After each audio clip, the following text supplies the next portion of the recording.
Who can he possibly love more than the Most High? Think about it. Who can he possibly love more than the Most High?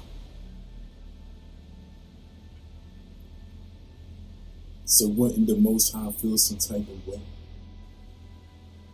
if he asked for Eve? I mean, I'm just speculating. Nobody knows the mind of the Most High, but doesn't that sound a little logical? Him telling Adam, who could you ever love more than me? I gave you the stars, I gave you the sea. Who could you possibly love?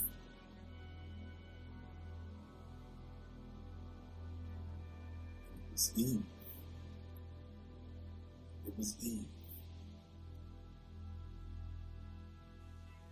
So now let's take the story back a little bit. Let's take it back to the beginning, where the Most High said, let me create woman in a perfect image.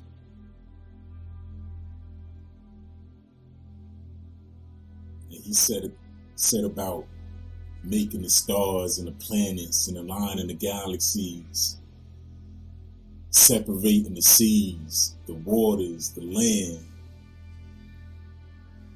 Everything was Eve's, big mountains of gold, diamonds, anything that Eve could have ever desired. Most High made Eve as his perfect companion. Everything in existence evolve around Eve. Is for Eve's pleasure. It's for Eve's entertainment. And the Most High put it in his garden. Everything is yours, Eve. But Eve still desired for another. And so out of Eve came Adam.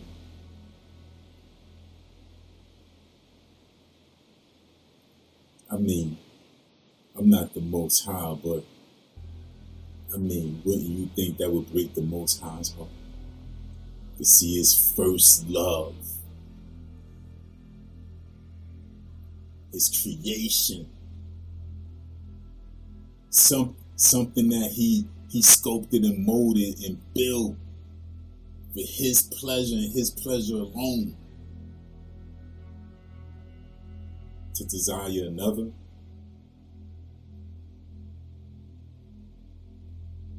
And that was Adam.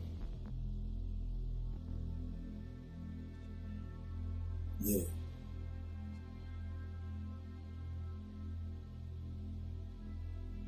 So Adam came out of the womb of Eve.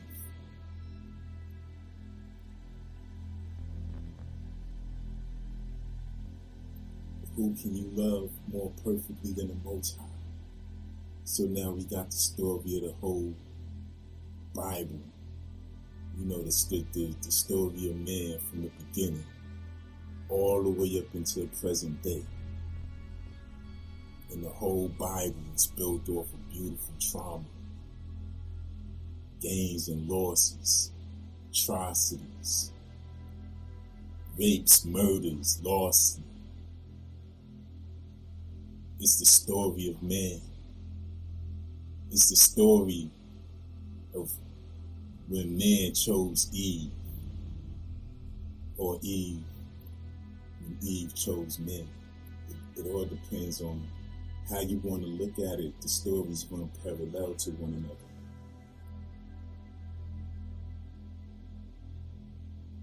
So, who would Eve desire more than Adam, the richest man ever on the planet? Who could she possibly love more than Adam, the original man? Who?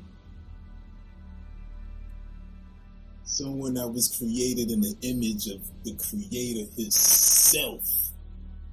Who could she desire more than that? A serpent? we always got to remember one thing, is that existence is built off dualities. So if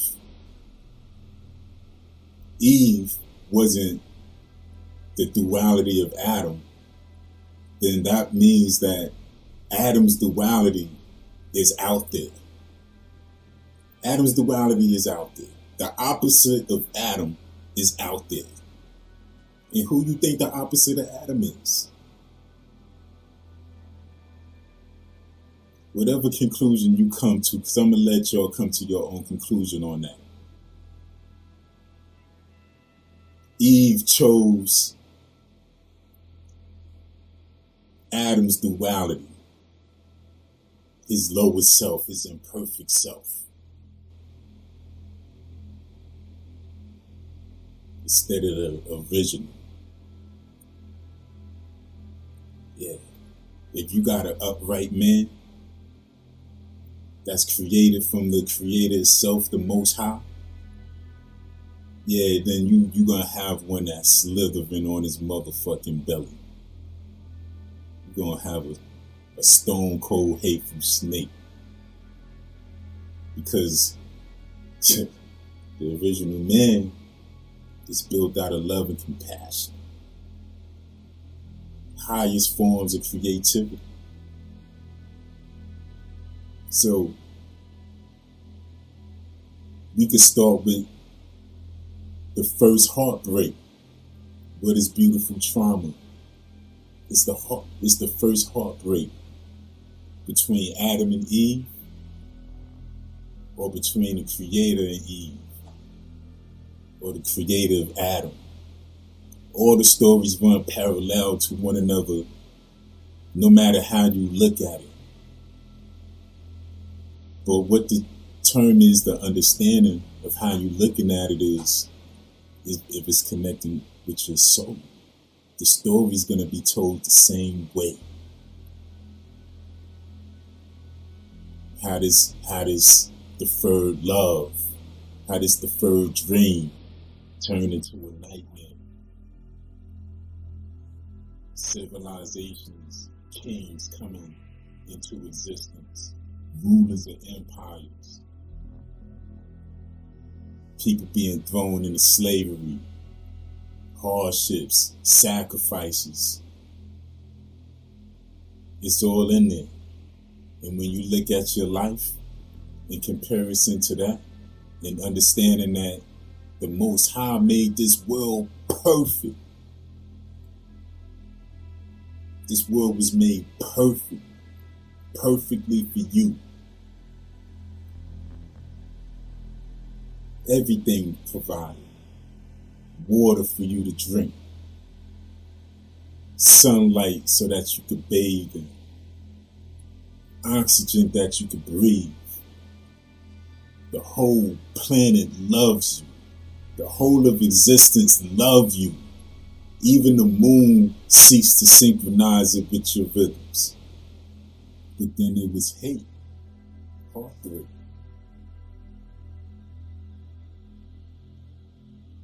Sacrifice.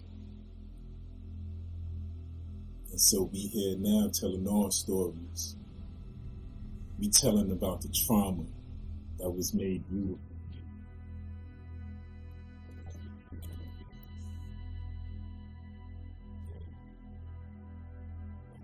Which we do tells a story. It could say that maybe perhaps the Bible is the most profound poetry book in existence. But if you're not into scripture, into spirituality and that persuasion, don't be dissuaded. The story is all the same. Who could a mother love more than her child?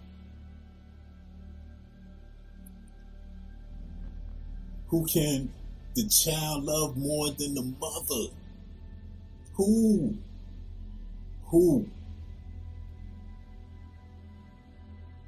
I mean, don't it catch mothers Don't they catch you, especially the young mother, the first mother, don't they catch her off guard when her child no longer wants to be up underneath her bosom and want to cling to somebody else? Now you want to cling to maybe a male in his life or another female in the house. Now he ready to explore. As he grow older, he finds a woman and then he clings on to the woman. The love for the mother is still there, but the woman is his. So then we start to get into different variations and degradations of love and everything like that. The story is always the same. Heartbreak. Because who could you love more than your mother? Who can you love more than God? That's the story behind Genesis. That's the question that's asked. Who could man possibly love more than God? And it was Eve.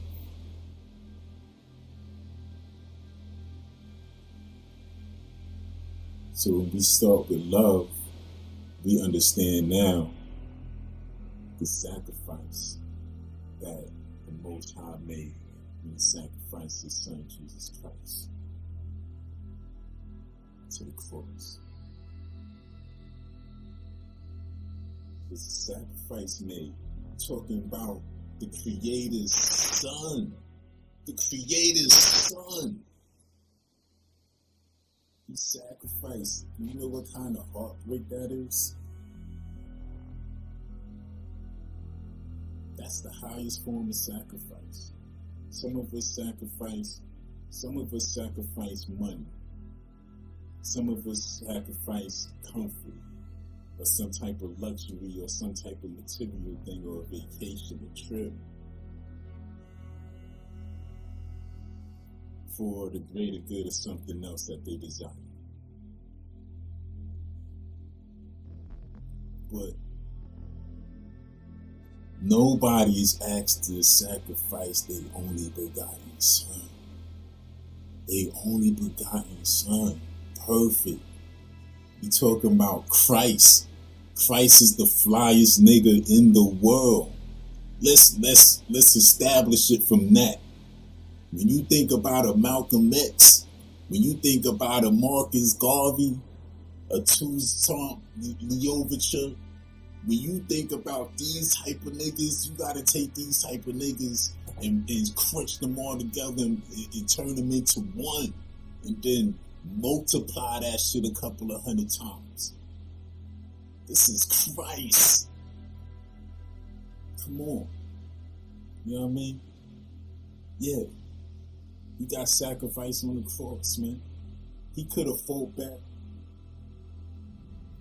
He could have waged war against man. But he chose to sacrifice.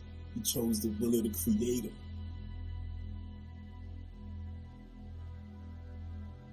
Yeah. So, you people out there know who you are. Your lineage is dead. There's nobody like you. So, we don't have to be looking around and searching around. Yo, who's the Bible talking about? What's the book talking about? The scriptures. Let me go see the preacher man and let him decipher and determine, my destiny for me. Nah. Your destiny is already there. All the stories is running coincide with one another. When you forced to sacrifice somebody, think about the Creator. Sacrificed His Son. That's the Creator. So who the fuck are you? Yeah, you gonna sacrifice. You gonna suffer. The same way I've been made to suffer. Who the fuck is you? You said you wanted to be like God. You said you wanted to be the creator. And so you created Eve. How did that work out for you? Yeah. But like I said, you take the story and you interpret it the way you want to interpret it, and you roll with it, because the stream of it is love, unconditional love. It could be unconditional love, deferred even. One thing we know for sure, man was created out of unconditional love, whether it was a man or a woman. It was made out of perfection originally. The world is yours. It's true. It's true. So why not allow the trauma to be beautiful? Most High did. Anyway, we're going to build out the topics. We're going to make things that you've been through, that I've been through, and we're going to make it poetic. We're going to beautify it. We're going to take that trauma. They say that trauma is like create psychoses, mental illnesses. When you go back and look at Maslow's hierarchy of needs, what you think they talking about? They talking about values and morals. They talking about the standards of living. You know what I'm saying? What do you believe? If you don't get love as a child, as a baby, you could die. And if you don't die, you're surely gonna come out crazy. Facts. You know what I'm saying? Is the emotions, the energies of the mind, that they play out just like physical energy. If you lacking in something, if you lacking in joy, that's a deficiency. How you gonna be moving around lacking in happiness, in joy? If you lacking in love, if you lacking in faith,